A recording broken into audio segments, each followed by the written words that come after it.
যুক্ত হয়েছেন এখন নতুন জীবনের জন্য অভিনন্দন জানাই সার্জিস। আমরা খেয়াল করি যে গতকাল বিবিসি বাংলার একটা শিরোনাম ছিল যে ভাঙার ঘোষণা দিয়ে ধানমন্ডি ৩২ নম্বরে হামলা। তার আগেই আপনার সহকর্মী সহযোদ্ধাও আমরা এরকম বলতে পারি জনাব Hasnat Abdullah verified Facebook ID থেকে পোস্ট করেছিলেন আজ রাতে বাংলাদেশে ফেসিবাদের তীর্থভূমি মুক্ত হবে। আপনাদের সহকর্মী সমন্বয়ক ও সরকারি উপদেষ্টা আসিফ মাহমুদ সজীব ভুঁইয়া গতকাল ফেসবুকে পোস্ট করেছেন উৎসব হোক। আগেই ভগ্নস্তূপ হয়ে থাকা ৩২ নম্বরে বাড়ি ধূলিসাৎ করা যখন শেষ দিকে, তখন আপনার ফেসবুক পোস্ট আবু জাহেলের বাড়ি এখন পাবলিক টয়লেট। আপনার আগে আবার উপদেষ্টা মাহফুজ আলম ফেসবুক পোস্টে ভাঙার চেয়ে গড়ার দিকে মনোযোগ দেওয়ার আহ্বান জানিয়েছেন।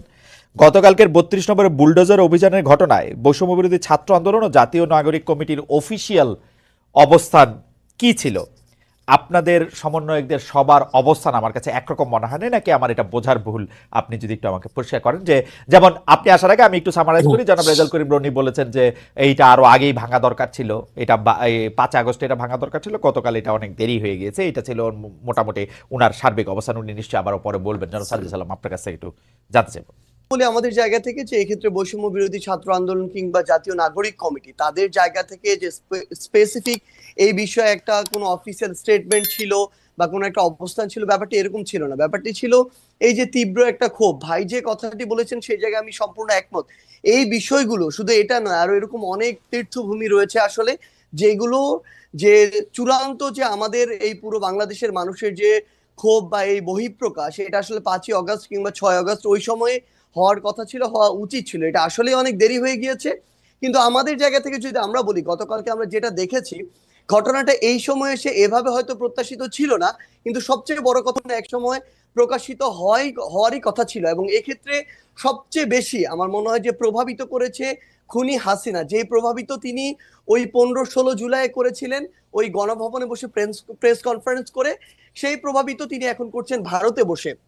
তিনি যখন এখনো তার জায়গা থেকে এমন টোনে কথা বলেন যে এই টোনে তিনি কথা বলেছিলেন ওই জুলাইয়ের আগে, তিনি যখন এখনো তার ভিতরে বিন্দুমাত্র কোনো অনুসূচনা দেখা যায় না, কিংবা তার যে কথা বা এই যে এতগুলো খুন করেছে সেগুলোর জন্য যে দায় নেওয়ার যে বিন্দুমাত্র মানসিকতা, সেটাকে বিন্দুমাত্র অ্যাড্রেস না করে বরং যারা এই অভ্যুত্থানের সাথে সরাসরি সম্পৃক্ত তাদেরকে প্রত্যক্ষ এবং পরোক্ষভাবে বিভিন্ন রকম আবার ওই ট্যাগ দিয়ে যখন উপস্থাপন করার চেষ্টাটা করা হয়, এই যে এতগুলো মানুষকে খুন করা হয়েছে তার নির্দেশে, সেগুলোর জন্য বিন্দুমাত্র তার জায়গা থেকে সহানুভূতি না দেখিয়ে বরং তার ওই পূর্বের ইতিহাস দিয়ে যে সিম্পেথি নেয়ার যে তার একটি প্রক্রিয়া সবসময় তার ভিতরে দেখা গিয়েছে, সেটা যখন তিনি আবারও করেন তখন মানুষের ভিতরে একটা ক্ষোভ তৈরি হয়। এত বড় একটি হত্যাযজ্ঞ ঘটানোর পরে তিনি যখন নতুন করে আবার ছাত্র সমাজের উদ্দেশ্যে এসে বক্তব্য দিতে চান, তখন মানুষের ভিতরে এই ক্ষোভটা সামগ্রিকভাবে তৈরি হয়। আপনি গতকালকে ওই ভিডিওগুলোতে দেখবেন এখানে কিন্তু কোনো নির্দিষ্ট শ্রেণীর বা পেশার মানুষের কিংবা নির্দিষ্ট কোনো প্ল্যাটফর্মের মানুষের রিপ্রেজেন্টেশন ছিল না। সকলে এই জায়গায় ঐক্যবদ্ধ হয়েছিল যে এই বিষয়টিতে তাদের অবস্থানের জনাব ক্ষেত্রে। সার্জিস আলম, আমার কয়েকটা প্রশ্ন আছে। আপনি কি কালকে শেখ হাসিনার বক্তব্য শুনছেন? আমি তার বক্তব্যের আংশিক শুনেছি, যে আংশিক ক্লিপগুলো না, আমরা মানে কেন সোশ্যাল কেন মিডিয়ায় কেন দেখেছি। মানে আমি একদমই একাডেমিক ইন্টারেস্ট জানতেছি, কেন শুনছেন? যেমন আমার কোনো শোনার না, দরকার হয় নাই, আমিও শুনি নাই ভাই। আমার শোনার কোনো দরকারই হয় না। আপনি শুনছেন কেন তাহলে আমি একটু জানতে চাই। না, না, প্রথম কথা হচ্ছে যে খুব স্বাভাবিকভাবে আপনি দেখবেন সোশ্যাল মিডিয়ায় যে কোনো বক্তব্যের ইন্টারেস্টিং পার্ট গুলো ক্লিপ আকারে ছোট ছোট 30 সেকেন্ড 1 মিনিটের ক্লিপ আকারে সামনে চলে ওকে, আসে। এরকম একটি ক্লিপ সামনে চলে এসেছিল, যেই জায়গায় ওই ক্লিপটি বিভিন্ন আপনি জায়গায় এসেছে, যেই ক্লিপটি আসলে এরকম করে রিপ্রেজেন্ট করছিল যে তিনি আবার ওই আগের আজকে থেকে 6-8 মাস আগে যেই কথাগুলো বলে তিনি 16 বছর কাটিয়েছিলেন, সেম সিম্প্যাথি নেওয়ার কথাগুলো তিনি আজকেও আমার দাঁড়িয়ে বলছেন। আবার এবং আপনার কাছে কি সিম্পেথি, মানে আপনি কি সিম্পেথি উনার জন্য সিম্পেথি পাইছিলেন? আপনি মানে উনার জন্য সিম্পেথি হয়েছিল উনার বক্তব্য শুনে? ভাই সবচেয়ে বড় কথা হচ্ছে কি, মানে এই যে মানে আমি কেন এই প্রশ্ন মানুষকে করতেছি যে আমার কাছে মনে হয় গত 15 বছর ধরে শেখ হাসিনা বাংলাদেশ শাসন করছেন। এর মধ্যে গত 10 বছর ধরে, বিশেষ করে 2014 সালের পর থেকে উনি যতবার যত জায়গায় বক্তৃতা দিচ্ছেন সেটা জোর করেই দিচ্ছেন। জোর করে দিচ্ছেন বলতে তিনি যেন প্রধানমন্ত্রী বিটিভিতে ছিলেন, ইয়াতে ছিলেন, জোর করে দিচ্ছেন, আমাদের জোর করে শুনতে হয়েছে। এখন তো এটা আমাদের জোর করে শোনার বিষয় না। এবং উনার কি সেই প্রভাব, সেই ইনফ্লুয়েন্স, মানে শতভাগের এক ভাগও আছে যে আমরা ওইটার প্রতিক্রিয়ায় গিয়ে আরেকটা কাজ করে আসতে হবে? আপনার কাছে কি মনে হয় জনাব সার্জিস? না, দেখুন, সবচেয়ে বড় কথা হচ্ছে যে আমরা আমাদের জায়গা থেকে মানে কেউ এটা ব্যক্তিগত জায়গা থেকে গিয়ে এই বিষয়টি করেছে এরকম না, মানুষ হয়তো বা মানুষের ভিতর আমার মনে হয় এখন এই বিষয়টি কাজ করছে যে আমাদের আসলে যেই কাজগুলো 5ই অগস্ট বা ওই সময়টাতে করা দরকার ছিল, যেগুলো এখন আমাদের জায়গা থেকে বাকি রয়ে গিয়েছে, মানুষের এই ক্ষোভটা সামগ্রিকভাবে শুধুমাত্র ওই হাসিনা বক্তব্য দিচ্ছে এই জন্য তৈরি হচ্ছে, ব্যাপারটা এরকম না। এই ক্ষোভের কিছু অংশ আমি যদি বলি একদম ফ্র্যাঙ্কলি অন্তর্বর্তীকালীন সরকারের উপরেও আছে।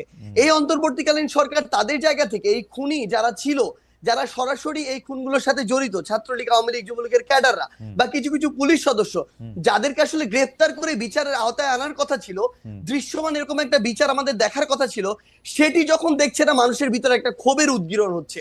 যখন দেখছে ছাত্রলীগ, যুবলীগ, আওয়ামী লীগের ওই সদস্যরাই বিভিন্ন ভাবে বিভিন্ন দলের সাথে এখন যুক্ত হচ্ছে এবং আশ্রয় প্রশ্রয়ে তাদের চোখের সামনে দিয়ে হাঁটছে, তখন এই মানুষগুলোর ভিতরে আরেকটা ক্ষোভ তৈরি হচ্ছে। তখন এই মানুষগুলো এই সামগ্রিক ক্ষোভের একটি আমার মনে হয় নতুন এখানে একটা ওকেশন পেয়েছিল, যে ওকেশনে গিয়ে অ্যাটেন্ড করে নিজের এই ক্ষোভটির উদ্গীরণ করেছে মানুষ। এইটা কি এরকম হইতে পারে জনাব সার্জিস আলম? ধরেন শেখ হাসিনার উপরে তো আপনার কন্ট্রোল নাই, আমারও কন্ট্রোল নাই, শেখ হাসিনা আরেকটা বক্তৃতা দিল, তারপরে গিয়ে কোন বাড়িটা ভাঙবেন?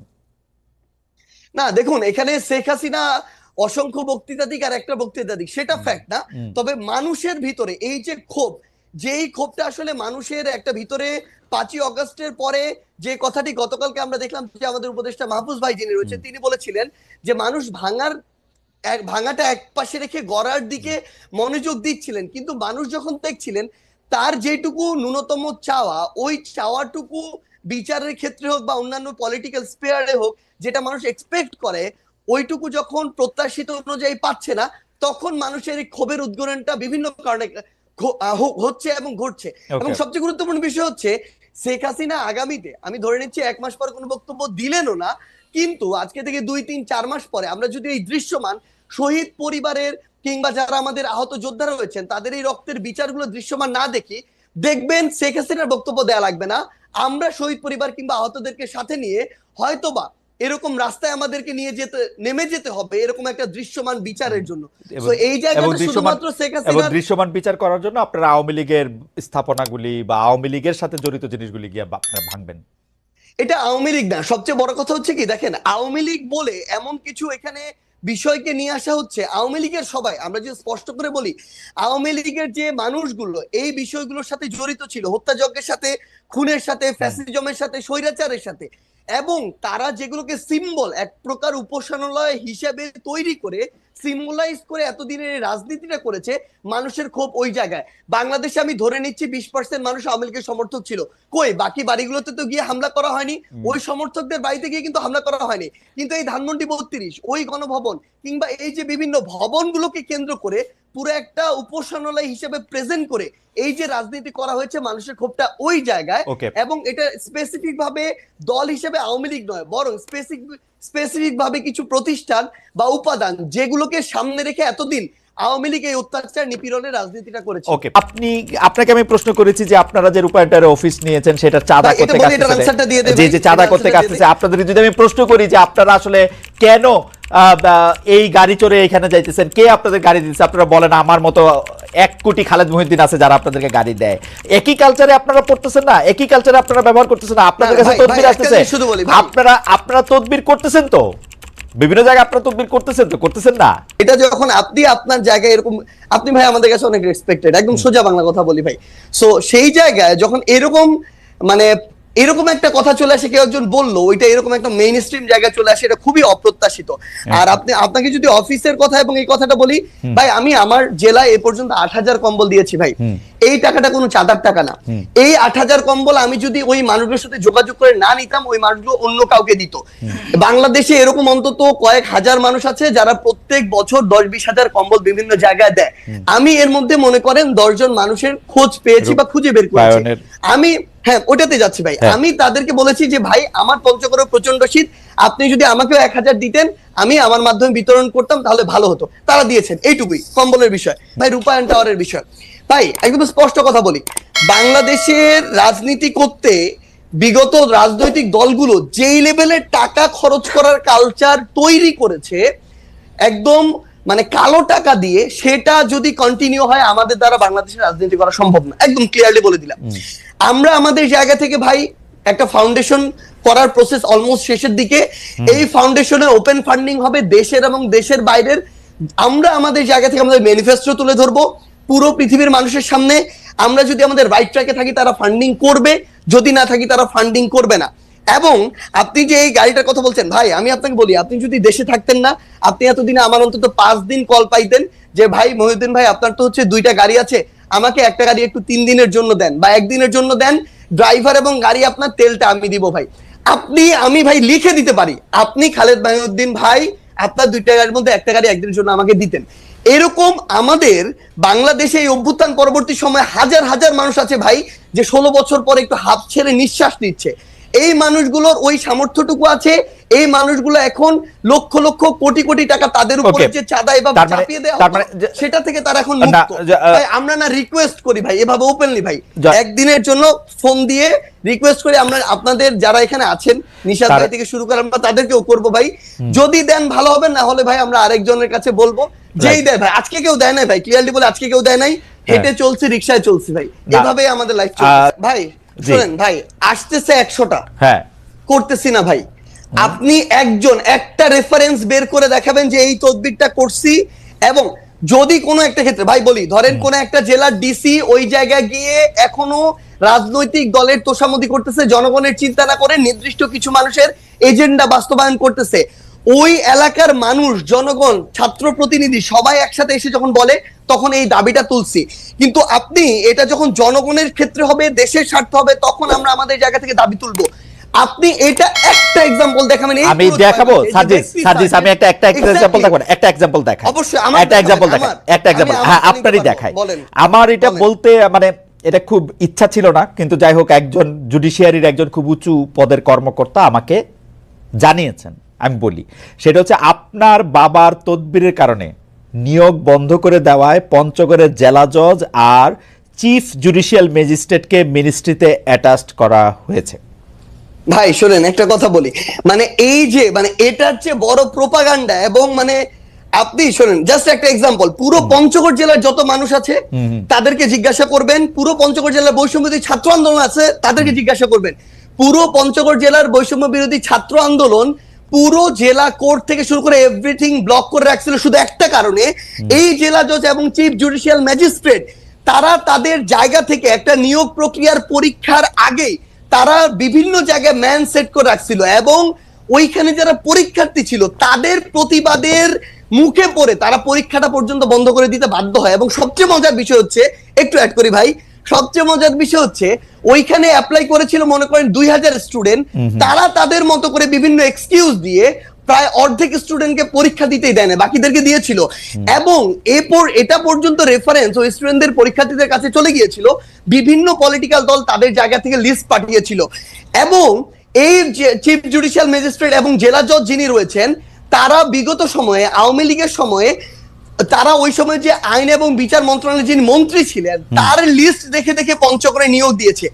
এই অভিযোগগুলো এক করে পুরো পঞ্চগড় জেলার ওই পরীক্ষা যারা পরীক্ষার্থী তারা রাজপথে নেমেছিল, মানুষ নেমেছিল, বৈষম্যবিরোধী ছাত্র আন্দোলন নেমেছিল। কোন সিঙ্গেল একজন পার্সন যদি এটা বলতে পারে, ভাই আমিও বলতে পারি খালেদ মহিউদ্দিন ভাই বিগত সময়ে এরকম অনেক কঠিন কঠিন টকশো করেছেন, কিন্তু তারপরও আওয়ামী লীগের বিরুদ্ধে কঠোর হন নাই। সাপোজ এটা এরকম আসতেছে এই জন্য ভাই 100 কোটি টাকা পেয়েছিলেন, এটা আমি বললাম, কিন্তু এটা কোনদিন সত্য হইতে পারে না। আপনি সিঙ্গেল এরকম একটা দেখাবেন যে কেউ একজন বলবে যে আমাদের একটা রেফারেন্স ওই জায়গায় গিয়েছিল যে কারণে আমরা এটা বাধা দিয়েছি। আচ্ছা প্রথম কথা যে আপনি কি এই সমস্যার সমাধান করলেন, মানে এই সমস্যার সমাধানে আপনি নেতৃত্ব দিলেন? ধরেন আমি কেন নেতৃত্ব দিব? না ভাই, সবচেয়ে বড় শুনেন, আপনার কাছে অভিযোগটা আসছে তারপর আপনি এটা সমাধান করলেন, ব্যাপারটা কি এরকম? না না না, আমার কাছে অভিযোগ কেন আসবে? আমার কাছে কোনো অভিযোগই আসে নাই। আমরা আমাদের জায়গা থেকে যে জিনিসটা দেখেছিলাম যে যখন পঞ্চগড় জেলার বৈষম্যবিরোধী ছাত্র আন্দোলন এই একটা মানে আগে থেকেই ঠিক করা নিয়োগ প্রক্রিয়ায় যাচ্ছিল এবং তাদের আগের রেকর্ডগুলো এরকম যে বিভিন্ন রেফারেন্সে, বিভিন্ন সুপারিশে এবং অর্থ লেনদেনের মধ্য দিয়ে তারা নিয়োগ দিয়েছে। পুরো বৈষম্যবিরোধী ছাত্র আন্দোলন শুধু না, পুরো পঞ্চগড় জেলা জজ কোর্ট জানি, যত অ্যাডভোকেট আছে সবাই জানে যে তারা এগুলোর সাথে জড়িত। ভাই শেষ করি তো, তখন যখন তারা